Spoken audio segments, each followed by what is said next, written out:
My name is Stephen Kurt. I'm a missionary in East Africa. Over the course of the past 10 years, I've had the opportunity to live in Burundi, Kenya, Tanzania, and most recently in Madagascar with my wife Bailey. I began this missionary journey about 10 years ago when I first moved to Burundi. At the time, the country was very dangerous. There was a lot of rebel warfare taking place trying to overthrow the government.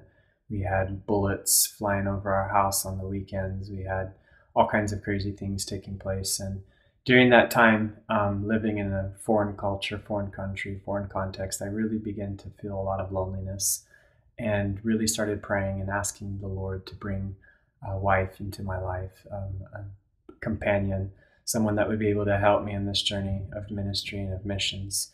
And over the course of many different years and many different situations and contexts, it just didn't seem like it was working out. It didn't seem like it was happening. And obviously, as time goes by, you start to get older, and specifically in an American context, the older you get, the more desperate other people try to make you feel about your situation.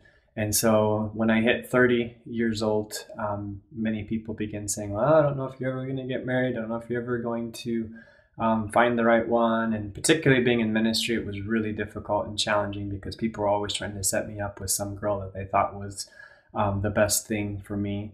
And, in going through a situation like that, it was just really difficult to keep perspective, to keep focused on what was really important. And by that, I mean God's purpose, God's plan, God's will for my life, His calling. And it was really easy to get distracted and sidelined and not focused on how I could respond to God's call. And instead, I became preoccupied in different seasons with trying to find the right one. And what I found was, that was really an exercise in futility because God's timing is always perfect. God's timing is the best.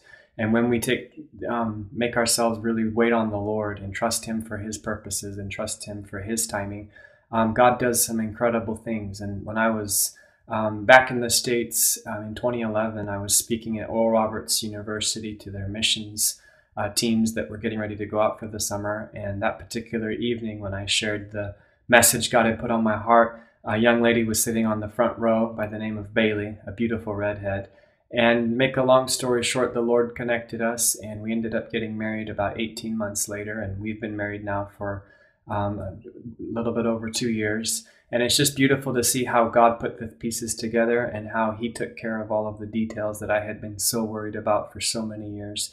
And so I think I just want to encourage those of you watching this video today that whether it's a relationship or whether it's a job or whether any other area of your life, God really does have a best. God really does have His purpose. And so many times we try to force it. We try to make it happen. It's kind of like the story with Abraham and his two sons, Isaac and Ishmael. One's the son of the promise and one's the son of the flesh.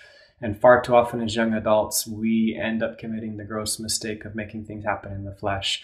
And I just want to encourage you to let God make things happen according to His promise. And when He happens that way, it'll be glorious. It'll be beautiful. It'll be something that you'll be able to tell future generations about regarding the faithfulness of God.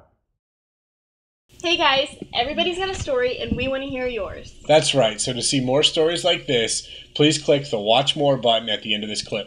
And if you would like to submit your story, you can contact us on Facebook or you can email us at ucn.young@gmail.com. Just remember, your story could change theirs. Thanks, guys.